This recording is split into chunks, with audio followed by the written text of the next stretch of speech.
প্রিয় শিক্ষার্থী বন্ধুরা, আমরা জানব নবম দশম শ্রেণীর হিসাব বিজ্ঞান চতুর্থ অধ্যায় মূলধন ও মুনাফা জাতীয় লেনদেন। মূলধন ও মুনাফা জাতীয় লেনদেনের মধ্যে থেকে আমরা মুনাফা জাতীয় লেনদেন জানব। মুনাফা জাতীয় লেনদেন দুই প্রকার: মুনাফা জাতীয় প্রাপ্তি ও মুনাফা জাতীয় প্রদান। মুনাফা জাতীয় প্রাপ্তি আমরা ছকের মাধ্যমে জানব।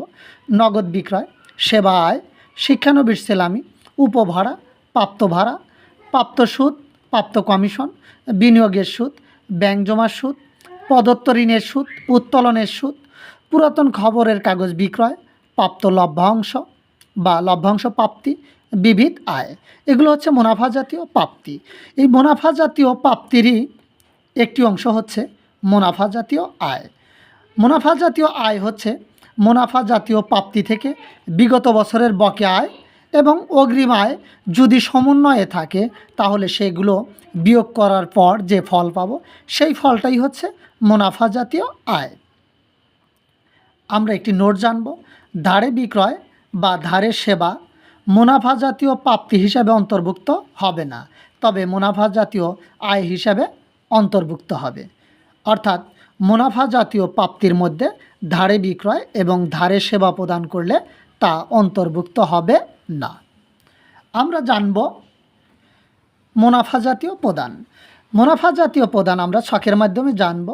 নগদ ক্রয়, ক্রয় পরিবহন, আমদানি শুল্ক, মজুরি অবলিক মজুরি ও বেতন, বেতন অবলিক বেতন ও মজুরি, রপ্তানি শুল্ক, ভাড়া অবলিক অফিস ভাড়া, কমিশন অবলিক প্রদত্ত কমিশন, সুদ অবলিক প্রদত্ত সুদ, শিক্ষানবিশ ভাতা, বিদ্যুৎ ও টেলিফোন বিল, মণিহারি, মেরামত ব্যয়, পুরাতন সম্পত্তির মেরামত ব্যয়, তবে এই ব্যয়গুলো ছোট অংশ হবে, টাকার পরিমাণ ছোট হবে।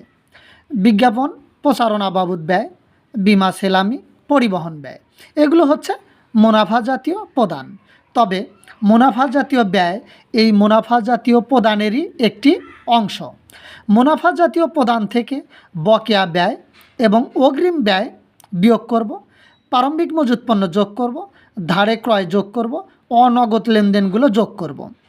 এগুলো যদি সমন্বয়ে থাকে যোগ বিয়োগের পার্থক্যর যে ফল হবে সেই ফলটি হবে মুনাফা জাতীয় ব্যয়। অর্থাৎ মুনাফা জাতীয় প্রদানেরই একটি অংশ হচ্ছে মুনাফা জাতীয় ব্যয়। আমরা একটি নোট জানব। প্রারম্ভিক মজুত পণ্য ও ধারে ক্রয় মুনাফা জাতীয় প্রদানে অন্তর্ভুক্ত হবে না।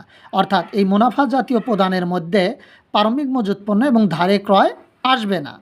তবে মুনাফা জাতীয় ব্যয়ের মধ্যে প্রারম্ভিক মজুত পণ্য গণ্য হবে এবং ধারে ক্রয় করলেও যোগ হবে।